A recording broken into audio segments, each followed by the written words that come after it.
প্রিয় শ্রোতা, মুনশিদের জীবনীতে আলোচনা করব মুফতি সাঈদ আহমদ পালনপুরি রহিমাহুল্লাহ সম্পর্কে। তিনি ছিলেন একজন ভারতীয় দেওবন্দি মুসলিম আলেম, যিনি দারুল উলুম দেওবন্দের শাইখুল হাদিস ও সদরুল মুদাররিসিন অধ্যক্ষ হিসেবে দায়িত্ব পালন করেছেন। তিনি একজন ফকিহ, ইসলামী আইন বিশেষজ্ঞ এবং লেখক হিসেবেও পরিচিত ছিলেন। সাঈদ আহমদ পালনপুরি রহিমাহুল্লাহ দারুল উলুম দেওবন্দে দীর্ঘকাল শিক্ষকতা করেছেন এবং 2009 সাল থেকে 2020 সাল অবধি শাইখুল হাদিস ছিলেন। তিনি দেওবন্দি আন্দোলনের একজন আধুনিক মুখপাত্র হিসেবে বিবেচিত হতেন।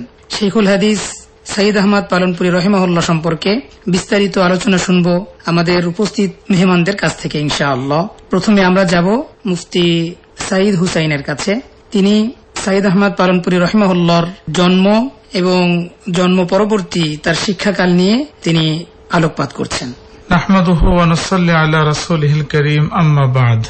মুফতি সাঈদ আহমদ পালনপুরি রহমাতুল্লাহ আলাইহি পৃথিবী বিখ্যাত একজন মনীষী ছিলেন। একজন মনীষী যখন দুনিয়ার থেকে চলে যান, এই ক্ষতি কখনো পূরণ হয় না।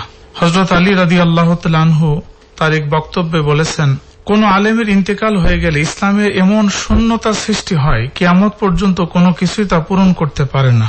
তার কারণ হলো প্রত্যেকটি আলেমের আলাদা আলাদা গুণ, মান, শান থাকে। এরকম বিভিন্ন বৈশিষ্ট্যের অধিকারী একজন ব্যক্তি ছিলেন মুফতি সাঈদ আহমদ পালনপুরি রহমতুল্লাহ আলাইহি। তিনি 1360 হিজরি মোতাবেক 1940 সালের শেষ দিকে আরবি 1360 হিজরিতে জন্মগ্রহণ করেন।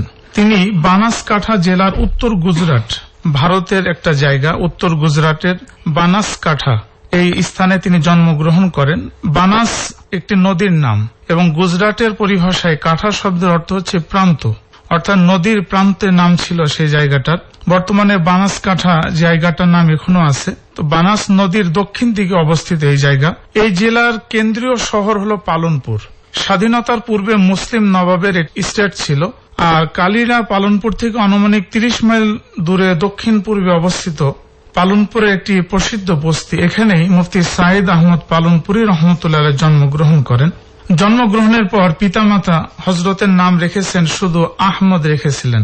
কারণ হচ্ছে মুফতি সাঈদ আহমদ পালনপুরি রহমতুল্লাহ আলাইহির একজন বড় মা শরিক ভাই ছিলেন, তার নাম আহমদ। তিনি জীবিত ছিলেন কিন্তু মায়ের কাছে থাকতেন না।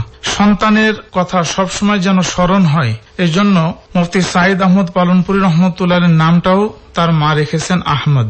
কিন্তু যখন মুফতি সাঈদ আহমদ পালনপুরি রহমতুল্লাহ আলাইহি মাদ্রাসাতে ভর্তি হন, তখন তিনি নামের শুরুতে সাঈদ শব্দ যোগ করেন।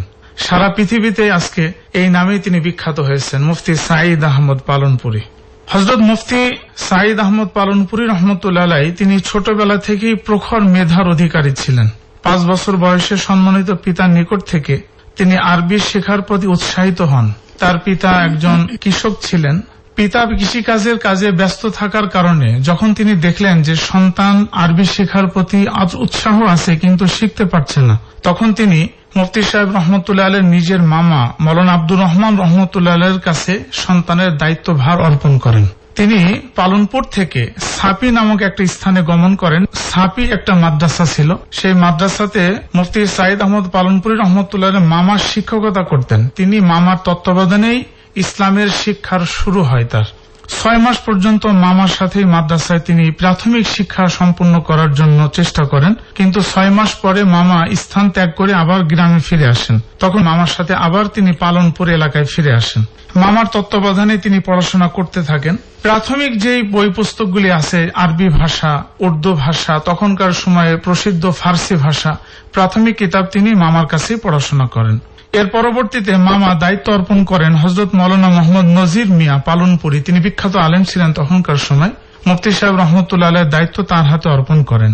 তিনি 4 বছর পর্যন্ত হযরত মাওলানা নাজির মিয়া পালনপুরি রহমতুল্লাহ আলাইহির কাছে তিনি প্রাথমিক কিতাব সম্পূর্ণ করে মাধ্যমিক স্তরের কিতাব পড়া শুরু করেন। মাধ্যমিক স্তরের কিতাব শেষ করার জন্য 1377 হিজরি সনে উত্তরপ্রদেশ, তখনকার ভারতের বিখ্যাত মাদ্রাসা সাহারনপুরে তিনি গমন করেন। সেখানে তিনি ভর্তি হন। 3 বছর পর্যন্ত উচ্চ মাধ্যমিক পর্যন্ত তিনি সেখানে পড়াশোনা করেন। 1380 হিজরিতে হযরত পালনপুরি রহমতুল্লাহ আলাইহি দারুল উলুম দেওবন্দে ভর্তি হন। 1382 হিজরি সনে তিনি দাওরায়ে হাদিস অর্থাৎ হাদিসের উপরে মাস্টার্সের মান সম্পন্ন তিনি কৃতিত্বের সাথে বার্ষিক পরীক্ষায় সফলতার সাথে প্রথম স্থান অর্জন করেন দারুল উলুম দেওবন্দে। 1382 হিজরি সনে হযরত মুফতি সাইদ মাহদি হাসান শাহজাহানপুরী রহমতুল্লাহর তত্ত্বাবধানে ইসলামী আইনের বিষয়ে উচ্চতর পড়াশোনা শুরু করেন। বড় আশ্চর্যের বিষয়, হযরত পালনপুরী রহমতুল্লাহ আলাই ইসলামী আইন বিষয়ে পড়াশোনার পাশাপাশি এই বয়সে তার পবিত্র কোরআনুল কারীম হিফজের প্রতি, হাফেজ হওয়ার প্রতি প্রবল আগ্রহ শুরু হয়ে গেল, তৈরি হলো। তার জীবন বড় আশ্চর্যময়। তিনি সারাদিন ইসলামী আইন নিয়ে গবেষণা করতেন, পড়াশোনা করতেন, মোতালা করতেন। ঠিক রাত 12টার সময় যখন সকল ছাত্র ঘুমিয়ে পড়ত, তিনি মাদ্রাসার সামনে, রুমের সামনে ছোট টিম টিম করে যে বাতি জ্বলত, এই বাতির নিচে তিনি কোরআন তেলাওয়াত করার হিফজ শুরু করে দিতেন। রাত 12টার পর সমস্ত মাদ্রাসা তখন নিস্তব্ধ হয়ে যেত। তিনি প্রতি রাতের এভাবে পবিত্র কোরআন মুখস্থ করা শুরু করতেন। সারাদিন ব্যস্ত ইলমের জন্য, আর রাত্রে কোরআনুল কারীমের জন্য সময় নির্ধারণ করা। আল্লাহ তাআলা হযরতকে তৌফিক দান করেছেন, ওই বয়সে তিনি অল্প সময়ের মধ্যেই পবিত্র কোরআনুল কারীম তিনি হিফজ সম্পন্ন করেন এবং সেটা নিয়মতান্ত্রিক পড়াশোনার বাইরে গিয়ে। এবং এই পবিত্র কোরআনুল কারীম তার জীবনে এত প্রভাব বিস্তার করেছে, হযরত মুফতি সাইদ আহমদ পালনপুরী রহমতুল্লাহ আলাইহি যখন বিবাহ করেন, তার আপন মামার কন্যাকে তিনি বিবাহ করেন। মোহতারামা স্ত্রী তিনি হাফেজে কোরআন ছিলেন না। হযরত বিবাহের পরে নিজের স্ত্রীকে তিনি হাফেজে কোরআন বানানোর জন্য চেষ্টা করেন এবং আল্লাহ তাআলার মেহেরবানি, হযরত মুফতি সাহেব রহমতুল্লাহ স্ত্রী হাফেজে কোরআন হয়ে যান। এবং আল্লাহ তাআলার অসীম কুদরত যে মুফতি সাইদ আহমদ পালনপুরী রহমতুল্লাহ আলাইহির 11 জন পুত্র সন্তান, 11 জন পুত্র সন্তানের প্রত্যেকের স্ত্রীকে সাইদ আহমদ পালনপুরী রহমতুল্লাহ আলাইহির মোহতারামা স্ত্রী নিজে হাফেজে কোরআন বানানোর জন্য চেষ্টা করেন। একজন শাশুড়ি তার পুত্রবধূকে হাফেজে কোরআন বানাচ্ছে, এটা অত্যন্ত আশ্চর্যের বিষয়। আমাদের সারা পৃথিবীতে এটা দেখা যায় না। যেখানে পুত্রবধূ শাশুড়ির সাথে সবসময় মনোমালিন্য লেগে থাকে, সেখানে পুত্রবধূকে শাশুড়ি হাফেজে কোরআন বানাচ্ছে। এবং আল্লাহ পাকের মেহেরবানি, শাশুড়ির মাধ্যমে অর্থাৎ মোহতারামা স্ত্রীর মাধ্যমে মুফতি সাইদ আহমদ পালনপুরী রহমতুল্লাহ প্রত্যেকটা সন্তানের স্ত্রীরা তারা হাফেজে কোরআন হয়েছেন আলহামদুলিল্লাহ। এবং রমজান মাসে তারা শাশুড়ির কাছে পবিত্র কোরআনুল কারীম তেলাওয়াত করে শোনাতেন, একজন আরেকজনকে শোনাতেন, পুরা পরিবারের সকলেই হাফেজে কোরআন আলহামদুলিল্লাহ। আল্লাহ তাআলা এই কুদরত, এই বহিঃপ্রকাশ করেছেন সাইদ আহমদ পালনপুরী রহমতুল্লাহ আলাইহির কোরআনের প্রতি গভীর ভালোবাসার কারণে, তার আবেগ, তার মেহনত, পরিশ্রমের কারণে। আল্লাহ তাআলা আমাদেরকেও হযরতের এই জীবন থেকে শিক্ষা গ্রহণ করার তৌফিক দান করুন, আমিন। আলহামদুলিল্লাহ, আমরা হযরতের শিক্ষা জীবন নিয়ে খুব চমৎকার ঘটনাবলীর মাধ্যমে আমরা দারুণ আলোচনা শুনলাম। আল্লাহ তাআলা কোরআনের প্রতি তার এই গভীর শ্রদ্ধার বদৌলতে তার কবরকে নূরান্বিত করে দিন। আমরা হযরতের যে ব্যাপক কর্মময় জীবন আছে সে সম্পর্কে এখন আলোচনা শোনার জন্য চলে যাচ্ছি। মুফতি সৈয়দ হরিরুল্লাহ সাহেব, আপনার কাছে। বিসমিল্লাহির রহমানির রহিম। ইন্নাল হামদুলিল্লাহ ওয়াসসালাতু ওয়াসসালামু আলা রাসূলিল্লাহ। একজন মহান আলেমে দ্বীন, দারুল উলুম দেওবন্দের সাবেক শাইখুল হাদিস মুফতি সাইদ আহমদ পালনপুরী রহমতুল্লাহ আলাইহি। তিনি ছিলেন এক উজ্জ্বল নক্ষত্র, যার জীবনাদর্শ, তাকওয়া এবং সুন্নাহের প্রতি নিষ্ঠা আজও লাখো মানুষের জন্য অনুপ্রেরণা। তিনি শুধু একজন শিক্ষকই ছিলেন না, বরং একজন রাহনুমা, যার শিক্ষা ও গ্রন্থ বিশ্বব্যাপী আলেম সমাজে সমাদৃত। তিনি শিক্ষা সমাপ্তির পরে 1383 হিজরি ইংরেজি 1963 সালে দারুল উলুম দেওবন্দের মুঈনে মুফতি বা সহকারী মুফতি হিসেবে নিয়োগ পান। এই দায়িত্ব পালনকালে তিনি ফতোয়া প্রদানের ব্যবহারিক অভিজ্ঞতা অর্জন করেন। 1384 হিজরি ইংরেজি 1964 সালে তিনি গুজরাটের জামিয়া আশরাফিয়া মাদ্রাসার শিক্ষক হিসেবে যোগদান করেন। এখানে তিনি প্রায় 9 বছর শিক্ষকতা করেন এবং হাদিস, ফিকাহ ও আরবি সাহিত্যের উপর পাঠদান করেন। তার স্পষ্ট ব্যাখ্যা ও গভীর জ্ঞানের কারণে ছাত্ররা তার প্রতি আকৃষ্ট হতেন। 1393 হিজরি ইংরেজি 1973 সালে মাওলানা মঞ্জুর নোমানী রহমতুল্লাহ আলাইহির সুপারিশে তিনি দারুল উলুম দেওবন্দের শিক্ষক হিসেবে ফিরে আসেন। এখানে তিনি বিভিন্ন বিষয়ে পাঠদান শুরু করেন, যার মধ্যে হাদিস, ফিকাহ ছিল প্রধান। 2008 সালে মাওলানা নাসির আহমদ খান রহমতুল্লাহ আলাইহি এর ইন্তেকালের পর তিনি দারুল উলুম দেওবন্দের শাইখুল হাদিস পদে নিযুক্ত হন। 2009 সাল থেকে 2020 সাল পর্যন্ত তিনি এই পদে অধিষ্ঠিত ছিলেন এবং একই সঙ্গে সদরুল মুদাররিসিন বা প্রধান শিক্ষক হিসেবে দায়িত্ব পালন করেন। তার পাঠদানের শৈলী ছিল অত্যন্ত প্রাঞ্জল ও ব্যবহারিক।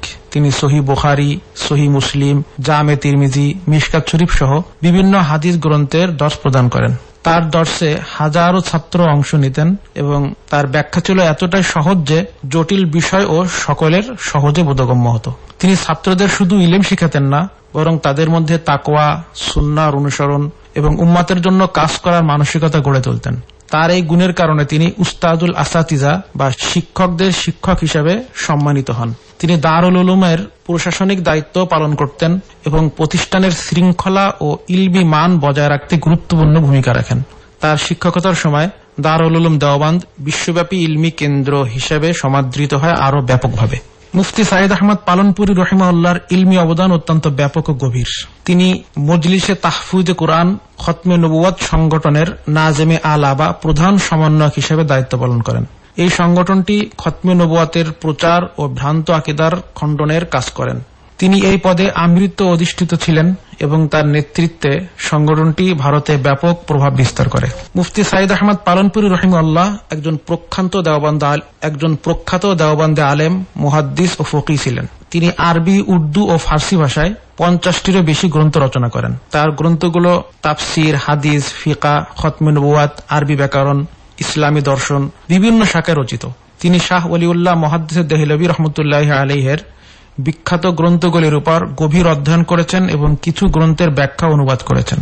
তার উল্লেখযোগ্য কয়েকটি গ্রন্থ যদি আমি বলি তাহলে তুহফাতুল আলমাঈ ফি শারহি জামি' তিরমিজি, জামে তিরমিজির উপর রচিত এই গ্রন্থটি মুফতি সাইদ আহমদ পালনপুরির অন্যতম গুরুত্বপূর্ণ কাজ।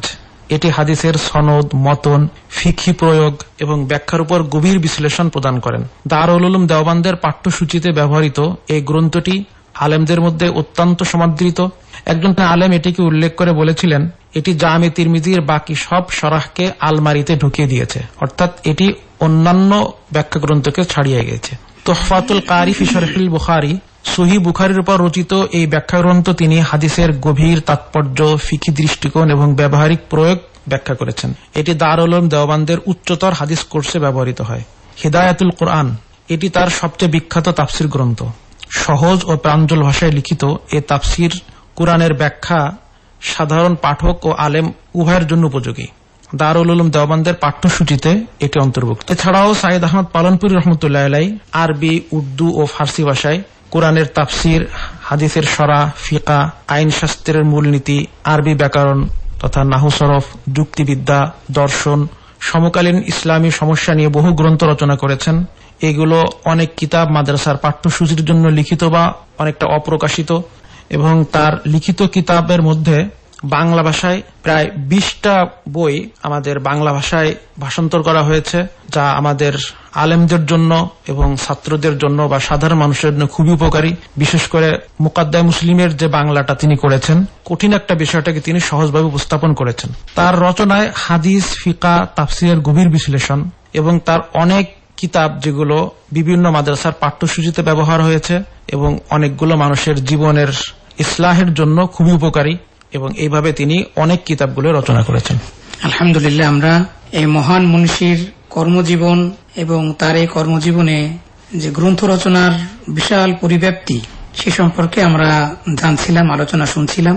তো এটা যতই আমরা শুনছি ততই অবাক হচ্ছি যে একটি জীবনে যে কাজ সম্পাদনার জন্য বিরাট একটি পূর্ণাঙ্গ একাডেমির দরকার, উনি একাই বিরাট এক একাডেমির কাজ নিজেই সম্পন্ন করেছেন। আল্লাহ তাআলা উনার এই বিরাট কর্মময় জিন্দেগি থেকে মুসলিম উম্মাহকে উপকৃত হওয়ার তৌফিক দান করেন। এমন মহান মনীষীর বহু গুণাবলী, অনেক বৈশিষ্ট্যবলী তার আখলাকের ভিতরে জড়িত ছিল। তো তার বিশেষ কিছু বৈশিষ্ট্য নিয়ে আমরা আলোচনা শুনবো মুফতি সাইদ হুসাইন আপনার কাছ থেকে। হযরত মুফতি সাইদ আহমদ পালনপুরি রহমতুল্লাহ আলাইহি অনন্য বৈশিষ্ট্যের অধিকারী একজন ব্যক্তি ছিলেন। তার জীবনে অনেক উল্লেখযোগ্য বৈশিষ্ট্য আছে। আমরা 3টি বৈশিষ্ট্য উল্লেখ করতে পারি, সবথেকে গুরুত্বপূর্ণ এবং উল্লেখযোগ্য। সর্বপ্রথম বৈশিষ্ট্য হল হযরত পালনপুরি রহমতুল্লাহের জীবনের অনেক মূল্যবান এবং উজ্জ্বল একটি দিক হল তিনি জীবনে সামান্য সময় নষ্ট হতে দেননি। এমন সব কাজকর্ম থেকে নিজেকে দূরে রেখেছেন যা তার ইলমি সফরে কোনো ধরনের বাধা সৃষ্টি করতে পারে। যারা হযরতকে কাছ থেকে দেখেছেন তারা সাক্ষ্য দেবেন প্রাকৃতিক চাহিদা এবং পার্থিব কোনো প্রয়োজন ছাড়া দিনের পুরো সময় কোনো না কোনো কল্যাণকর এবং উপকারী কাজেই তিনি ব্যয় করতেন। মাদ্রাসা নির্ধারিত সময়ে দর্শ প্রদান অথবা প্রয়োজন পড়লে শিক্ষা ও ব্যবস্থাপনা বিষয়ক পরামর্শে ব্যয় করতেন। তিনি পুরো পরিবেশ এমন বানিয়ে নিয়েছিলেন মুহূর্ত সময় যেন নষ্ট না হয়। এর বরকতে আল্লাহ রাব্বুল আলামিন তাকে এমন বড় বড় কাজ সম্পূর্ণ করার তৌফিক দান করেছেন, যা করতে পুরো একটা আমাদের হযরত যেটা বললেন একাডেমির প্রয়োজন হয়। আল্লাহ তাআলা এই তৌফিক তাকে দান করেছেন। হযরতের জীবন থেকে আমরা শিক্ষা পাই, যে জীবনের লক্ষ্য নির্ধারণ করে নেয় এবং প্রত্যহী কাজের সময়সূচি নির্ধারণ করে, একাগ্রতার সাথে কাজ করে, সে অবশ্যই সফল হয়। হযরতের জীবন থেকে আমরা এটা শিক্ষা পেলাম এবং হাদিসের মধ্যে এটা দেখা যায়। রাসূলুল্লাহ সাল্লাল্লাহু আলাইহি ওয়াসাল্লাম ইরশাদ করেছেন, মানুষ যখন জান্নাতে যাবে কোন বিষয়ের জন্য তার আফসোস থাকবে না, শুধু আফসোস থাকবে যে সময়টুকু সে অনর্থক কাজে নষ্ট করেছে। ওই কাজটা, ওই সময়টুকু যদি সে আখিরাতের জন্য ব্যয় করত, তাহলে জান্নাতের মধ্যে আল্লাহ তাআলা তাকে আরো বেশি প্রতিদান দান করতেন। হযরতের দ্বিতীয় আরেকটি বৈশিষ্ট্য হল, হযরত পালনপুরী রহমতুল্লাহ আলাইহি ইসলামের যে কোনো বিষয়ে ছাত্র থেকে শুরু করে সাধারণ মানুষ পর্যন্ত সকলকে বোঝানোর এক অসাধারণ যোগ্যতা ছিল। সাধারণ মানুষকে যেভাবে বোঝানো প্রয়োজন সেভাবে বোঝাতেন, ছাত্রকে যেভাবে বোঝানো সেভাবে বোঝাতেন।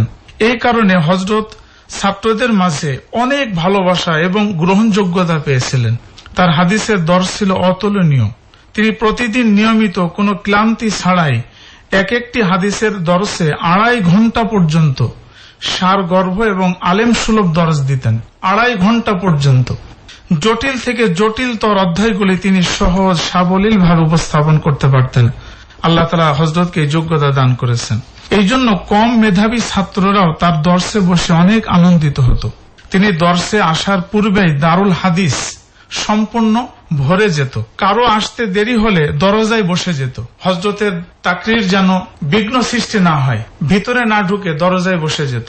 দর্শে তার আলোচনার ভঙ্গি এমন মোহনীয় ছিল, শুরু থেকে শেষ পর্যন্ত সবাই পূর্ণ মনোযোগ দিয়ে শুনত। ক্লাসরুম পূর্ণ নীরব ছিল, নীরব থাকত। হাদিসের প্রতিটি শব্দের তর্জমার সঙ্গে সঙ্গে গুরুত্বপূর্ণ বিষয়গুলি এমন সুন্দর করে উপস্থাপন করতেন, পুরো বিষয়টি খুব সহজে বুঝে আসত। এসব বৈশিষ্ট্যের কারণে হযরতের দর্শ অনন্য গুরুত্ব বহন করত। হযরত পালনপুরী রহমতুল্লাহ আলাইহির আরেকটি গুরুত্বপূর্ণ বৈশিষ্ট্য হল, যে ইলম আল্লাহ তাআলা হযরতকে দান করেছেন তার মর্যাদা তিনি মৃত্যু পর্যন্ত রক্ষা করেছেন। একজন সত্যিকারে আলেমের জীবন কেমন হওয়া উচিত আমরা হযরতের জীবন থেকে তা দেখতে পাই। হযরত রহমতুল্লাহ আলাইহি নিজের ঘর থেকে পায়ে হেঁটে দারুল দেওবন্দে যেতেন। অধিকাংশ সময় মাথায় পাগড়ি থাকত, সাদা রুমাল থাকত, নজর নিচের দিকে থাকত। একজন আলেমের শান, রাস্তা দিয়ে হাঁটলে চোখের দৃষ্টি নিচু হবে। যেই সামনে আসত তিনি তাকে আগে সালাম দিতেন। এটি হযরতের বিশেষ গুণ। ছাত্ররা কখনো হযরতকে আগে সালাম দিতে পারত না। অন্যরা তাকে প্রথমে সালাম দেওয়ার সুযোগ খুব কমই পেত। আল্লাহ রাব্বুল আলামিন তার মাঝে এক আশ্চর্য প্রভাব দান করেছেন। সবাই তার সামনে সহজে কথা বলার সাহস পেত না। দুনিয়া থেকে অমুখাপেক্ষিতা এবং আত্মসম্মান বোধ তার স্বভাবে মিশেছিল। বারবার বলতেন, কখনো দুনিয়া আর টাকা পয়সার গোলাম হতে নেই। হাদিসে এর প্রতি নিষেধাজ্ঞা এসেছে। আমাদের জন্য অনেক শিক্ষণীয় আছে হযরতের জীবন থেকে। আল্লাহ তাআলা আমাদেরকে কবুল করুন, আমিন। আলহামদুলিল্লাহ, আমরা এই মহান মনীষী হযরত সাঈদ আহমদ পালনপুরী রাহিমাহুল্লাহর জীবনের বিশেষ কিছু আমলি দিক এবং তার দূরদর্শিতা বিষয়ক কিছু আলোচনা শোনার জন্য আমরা যাচ্ছি মুফতি সৈয়দ খলিলুল্লাহ আপনার কাছে। আল্লাহ তাআলা যুগে যুগে যাদেরকে সত্য, সুন্দর ও সুন্নতের উপর অবিচল থাকার তৌফিক দিয়েছেন, তাদের মধ্যে অন্যতম একজন ছিলেন মুফতি সাঈদ আহমদ পালনপুরী রাহিমাহুল্লাহ, দারুল উলুম দেওবন্দের বরেণ্য শাইখুল হাদিস ও যুগ শ্রেষ্ঠ মনীষা। তিনি যেমন দূরদর্শী ছিলেন, তেমন জ্ঞানের সৌরজ্যোতি ও সুন্নতের এক অপূর্ব মূর্ত প্রতীক ছিলেন। আল্লাহ তাআলা যুগে যুগে এমন কিছু মানুষ পাঠিয়ে দেন যাদের কথা, চরিত্র, আমল সবই হয়ে ওঠে সুন্নাতের জীবন্ত নমুনা। যারা শুধু বক্তা নন, বরং নিজেদের জীবনে হাদিসের প্রতিটি শব্দকে বাস্তবে রূপ দেন। তেমনি একজন আলোকিত ব্যক্তিত্ব ছিলেন মুফতি সাঈদ আহমদ পালনপুরী রাহিমাহুল্লাহ। আমি নিজে তার জীবনের 2টি ঘটনা সচক্ষে প্রত্যক্ষ করেছি, যা আজও আমার হৃদয়ে অমলিনভাবে জ্বলজ্বল করে। প্রথম ঘটনাটা এরকম, ঢাকার মালিবাগ মাদ্রাসার ওয়াজ মাহফিলে তিনি বলেছিলেন, যে ব্যক্তি আল্লাহ তাআলার 99টি নাম মুখস্থ করতে পারবে সে জান্নাতে যাবে। এটা হাদিসেরই কথা, রাসূলুল্লাহ সাল্লাল্লাহু আলাইহি ওয়াসাল্লামের বর্ণিত হাদিস তিনি বর্ণনা করছিলেন। এই হাদিস বর্ণনা করে তিনি মুস্কি হেসে শ্রোতার দিকে তাকিয়ে বললেন, আপনারা হয়তো ভাবছেন আমি তো হাদিস বলছি, কিন্তু আমি কি নিজেই আল্লাহর এই 99টি নাম মুখস্থ করেছি? এ কথার পর পূর্ব ঘোষণা ছাড়াই তিনি আল্লাহ তাআলার সেই 99টি গুণবাচক নাম বা আসমাউল হুসনা একভাবেই পরিপূর্ণভাবে মুখস্থ পাঠ করে শুনিয়ে দেন। এই ছিল তার জীবনের এক উজ্জ্বল নিদর্শন যে হাদিস তিনি বলতেন তা তিনি আগে নিজের জীবনে বাস্তবায়ন করতেন। তিনি ছিলেন এমন আলেম যিনি কথা বলার আগে আমলে প্রমাণ রাখতেন। দ্বিতীয় ঘটনা, দারুল উলুম দেওবান্দের শিক্ষক থাকাকালীন তার রুমটি ছিল এক জীবন্ত মারকাজুল হিদায়াহ বা জ্ঞান চর্চার কেন্দ্রস্থল। প্রতিদিন আসরের নামাজের পর তিনি নিজের কক্ষে বসে যেতেন। দরজাটা সারাক্ষণ খোলা থাকত, যেন কোনো ছাত্র কোনো সংকোচ না পায়। সারাদিন ক্লান্তি, কিতাবী জটিলতা কিংবা মনস্তান্ত্রিক দ্বিধা সব নিয়ে ছাত্ররা তার কাছে আসত। কেউ কোনো হাদিস না বুঝে এলে তিনি তাকে বুঝিয়ে দিতেন। কেউ ফিখের মাসালা নিয়ে দ্বিধান্বিত হলে তার কাছে এলে তিনি কিতাব খুলে দলিল সহ তাকে বুঝিয়ে দিতেন। আসরের পর থেকে মাগরিব পর্যন্ত এই সময়টা তিনি ছাত্রের জন্য রেখে দিয়েছিলেন। বিনিময়ে তিনি কিছুই চাইতেন না, একটাই চাওয়া, আলোর পথ যেন আরো ছড়িয়ে পড়ে, ইলমের দীপ্তি যেন আরো উজ্জ্বল হয়। মুফতি সাঈদ আহমদ পালনপুরী ছিলেন এমন এক মুমিন যার জ্ঞান ছিল গভীর, আমল ছিল সমহান, আর চরিত্র ছিল নম্রতার পাথরে গড়া। তিনি আমাদের শিখিয়ে গিয়েছেন আসলে আলেম তিনি যিনি নিজের জীবনে হাদিসকে বাস্তব করে তোলেন, যিনি ছাত্রদের প্রশ্নকে নিজের দায়িত্ব মনে করেন, আল্লাহর 99 নাম শুধু মুখে উচ্চারণ নয় হৃদয়ে ধারণ করেন। আমরা যদি তার জীবন থেকে শিক্ষা নেই তবে ইলম হবে আলো আর আমল হবে সেই আলোর প্রতিচ্ছবি। আমরা মুফতি সাঈদ আহমদ পালনপুরী রহমতুল্লাহ জীবনে আরেকটা গুরুত্বপূর্ণ ঘটনা যদি আমরা এরকম দেখি যে আল্লাহ তাআলা হযরতকে একসময় একটি লাইব্রেরি করার যোগ্যতা দান করেছিলেন। দারুল উলুম দেওবন্দের শিক্ষক থাকা অবস্থায় তিনি একটি লাইব্রেরি, তিনি যখন লাইব্রেরি করলেন এবং কুতুবখানা হলো, তারপরে থেকে দারুল উলুম দেওবন্দের যে মাসিক ওজিফা হাদিয়া এটা তিনি বন্ধ করে দেন, এটা নেওয়া বন্ধ করে দেন, যেহেতু আল্লাহ তাআলা তাকে সচ্ছলতা দান করেছেন।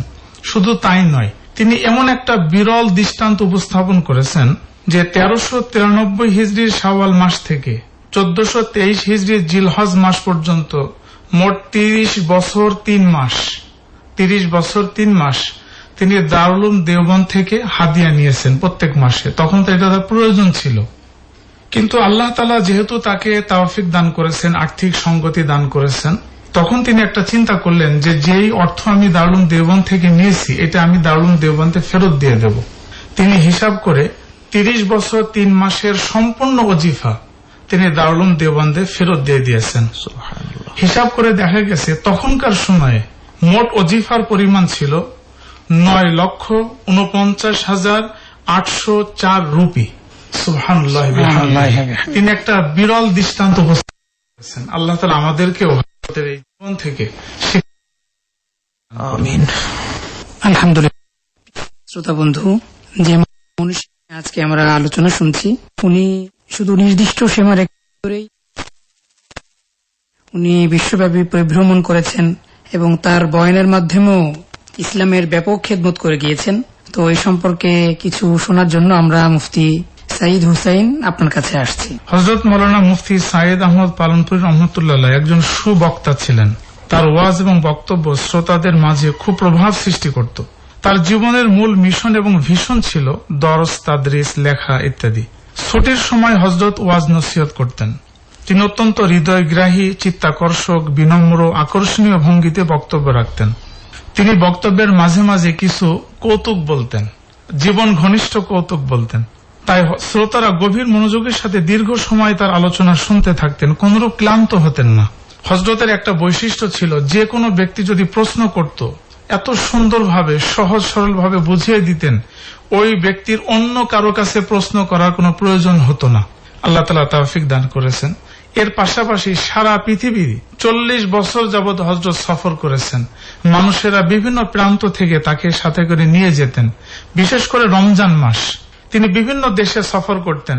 ওই দেশের মানুষ তাকে নিয়ে আসতো রমজান মাসে দর্স শোনার জন্য, হাদিসের দর্স শোনার জন্য। বিশেষ করে হযরত রহমতুল্লাহ আলাইহি ব্রিটেন, কানাডা, আফ্রিকা, আমেরিকায় বিভিন্ন প্রোগ্রামে তিনি অংশগ্রহণ করতেন। পুরো রমজান মাস থাকতেন।